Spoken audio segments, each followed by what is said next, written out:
walaalkayga Soomaaliga ahow walaashayda Soomaalida ahay waxaan ka codsanayaa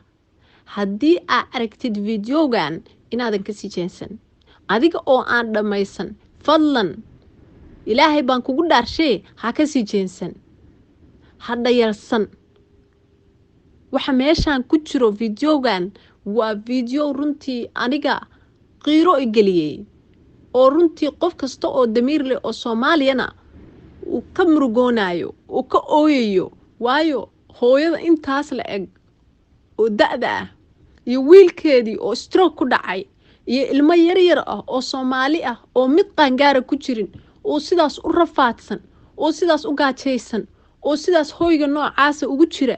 oo wax ay cunaan haysan oo aabahood wuxuu istaa lagu geeyay la yahay oo gurigooda yarka ahaa ay ku jireen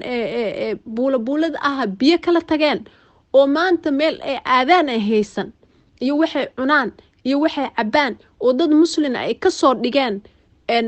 biyihii la tagay walaalayaal ilaahay baan inii ku dhaarshay kuwa badan oo ina kamida maanta alxamdulillah waa ladanahay firinjeerada noo buuxa dad badan sariiraha baa u haystaan 2,000 ah laakiin ilaahay baa nagu eeganaya markaan aragno waxaan oo kale inaana dhayalsan qof kasta oo muslim ah oo damiir leh oo magaca Soomaaliyeed sheegta waxaan rajaynayaa inuu share gareeyo videoga xataa haddaadan waxba awoodin oo $5 diri karin oo $10 diri karin oo $100 diri karin waxaan rajaynayaa inaad videoga share gareyn doontid dadka sadaqada jecelna alla wadaagi doontid ee aad reerkaas cidlo uga tagi doonin sidaasaan rajaynayaa waxaan rajaynayaa in ilaahay wax khayr qaba reerkaas siiyo oo ilaahay uu guri iyo hooy fiican siiyo oo ummadda muslimka ah oo Soomaali ilaahay u khasbo ilaahay baan taas uga rajaynayaa waana ku mahadsantihiin fadlan share videogan hadduu ku soo gaaro haddaad qof Soomaaliyeed oo damiir leh tahay hooyada numberkeeda halkaas ku qoran yahay qof kasta wuu la xiriiri karaa waana mahadsantihiin noo jeedin dad ilaahay yagiisu ilaahay kaalmadiis u baahan baanu nahay halkaana guriga waa kan wixii alaabtaana waa tabiya laga qaaday oo aniga deganaa asna kana u deganaa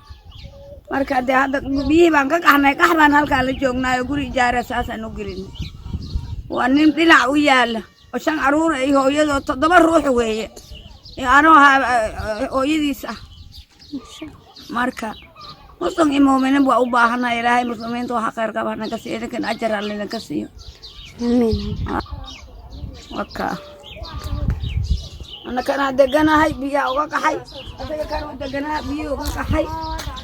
marka inta aaska qabna saas oo kale igu soo tuuray aan ku aas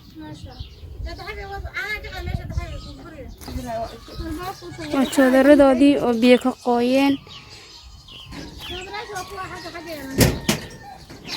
roob baa da'ay alaabtoodii roob baa ka qooyay waa kuwaasa halkaasi alaabtoodu taallaa buush bay ku jireen biyo ugu soo galay marka buushka ay ku jireen biyuhu ugu soo galay dhulka ay degan yihiin baa dhul biyo galeen ah oo jaban qoyska fiidiyowga hore waxaan ka soo duubnay maamada dhashay wiilkaana waa wiilka xanuunsan marka walaal maxaa ka codsanaysaa muslimiinta walaal fiidiyowga intuu gaaro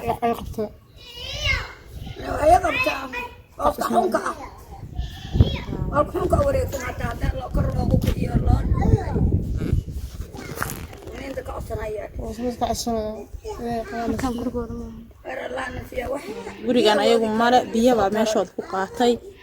waa loo kireeyay muslimiin baa biyihii kasoo dhex saartay waa reerda kale u baahan bini'aadan insha Allah iyo ilaahayba marka ilaahay ha caawiyo idinkana muslimiintina waxa ku kaalmeyn kartaan kasoo kaalmeeyo insha Allah